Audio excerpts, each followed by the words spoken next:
हमारे बच्चे को मारते ना।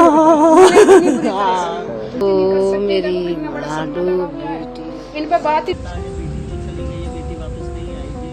உத்தரப்பிரதேச மாநிலம் கிரேட்டர் நொய்டாவில் 24 வயது இளம் பெண் ஒருவர் தன் வீட்டின் மொட்டை மாடியிலிருந்து குதித்து தற்கொலை செய்து கொண்ட சம்பவம் அதிர்ச்சியை ஏற்படுத்தியிருக்கிறது. போராடும் மனத்துணிவும் வாழ்ந்து காட்டும் வைராக்கியமும் மனிதர்களுக்கு கட்டாயம் தேவை. அதையும் மீறி தற்கொலை என்ற தவறான முடிவை எடுக்கும் எண்ணம் தோன்றினால் 104 என்ற இலவச தொலைபேசி எண்ணை தொடர்பு கொள்ளவும். இனி உத்தரப்பிரதேசத்தில் என்ன நடந்தது என்று பார்க்கலாம். உத்தரப்பிரதேச மாநிலத்தை சேர்ந்த தீபிகா குடிகேரா கிராமத்தை சேர்ந்தவர்.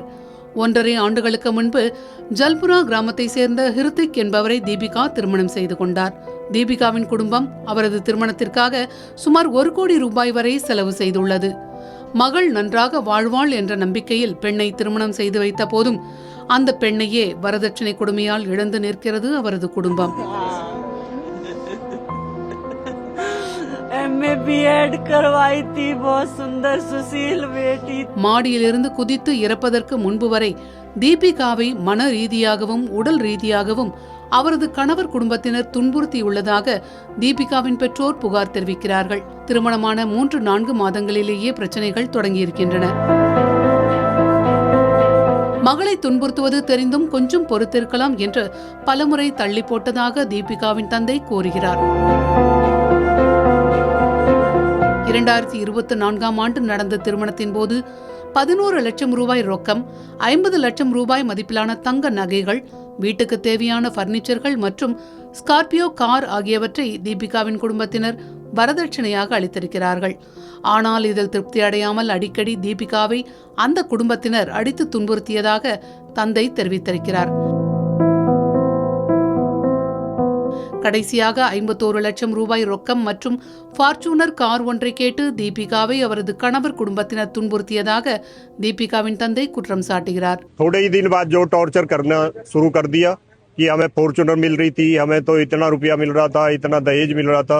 தீபிகா மரணம் தொடர்பாக அவரது பெற்றோர் அளித்த புகாரின் பேரில் தீபிகாவின் கணவர் ரித்திக் தன்வார், மாமனார் வினோத் ஆகியோர் கைது செய்யப்பட்டுள்ளனர்.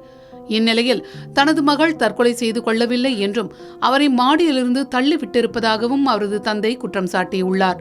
தீபிகாவின் வயிற்றில் கத்தி அல்லது ஸ்க்ரூ டிரைவரால் குத்தி துன்புறுத்தியுள்ள தடயங்கள் இருப்பதாகவும் அவர் புகாரில் தெரிவித்திருக்கிறார். இந்நிலையில் மாடியிலிருந்து குதித்த நிலையில் பலத்த காயங்களுடன் மீட்கப்பட்ட தீபிகா மருத்துவமனையில் சிகிச்சை பலனின்றி உயிரிழந்தார். हम वहाँ पे जाके जैसे ही हमने उसे देखा तो वहाँ पे वो लड़की मृत मिली हमें जो है, और हमने पुलिस को भी 112 नंबर पर कॉल किया. எகோடெக் 3 காவல் நிலைய காவலர்கள் சம்பவ இடத்துக்கு விரைந்து வந்து உடலை மீட்டு உடற்கூறு ஆய்வுக்கு அனுப்பினர். தீபிகாவின் தந்தை அளித்த புகாரின் அடிப்படையில் வரதட்சணை கொடுமை மற்றும் தற்கொலைக்கு தூண்டுதல் பிரிவுகளின் கீழ் FIR பதிவு செய்யப்பட்டது. வழக்கு அனைத்து கோணங்களிலும் விசாரிக்கப்பட்டு வருவதாகவும் பாதிக்கப்பட்ட குடும்பத்தினரிடம் வாக்குமூலம் பதிவு செய்யப்பட்டு வருவதாகவும் காவல்துறை தெரிவித்துள்ளது.